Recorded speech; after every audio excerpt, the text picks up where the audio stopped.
Hi there. I am Nikki Sudheimer. I'm the English 9 and English 9 Honors teacher. I am super excited to be working with you and your student this year. So English 9, English 9 Honors, and Life Skills are my classes. I'm super excited for this school year. It's going to be quite the adventure.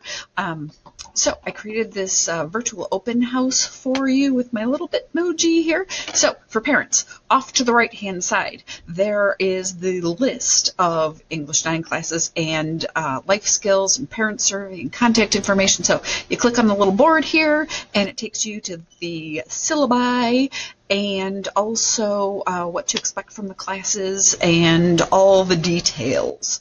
Then would you also please take the parent survey? It helps me collect your email and contact information, and it asks if you would like to be invited to our Google Classroom so that you can keep up with more of the communication, what's happening in the classes.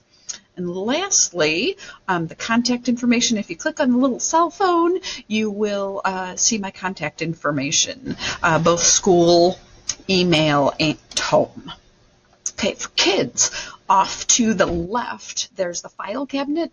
If they click on the file cabinet like that says Life Skills here at the bottom, it will take them to a document that shows the Google Classroom code, so that way they can be set and ready to go, because that is the main platform that we're using this year, is Google Classroom. I am super excited for this year, and it is going to be all sorts of adventurous. And if you would like to see what my room looks like, you can actually, as you move through this particular slideshow, it will show you some more things. So please click the link below to move through the virtual open house that I created, and also please remember to do the parent survey. Appreciate you and your time. Looking forward to spending time with your child and interacting with you. Thank you so much. Have a great one.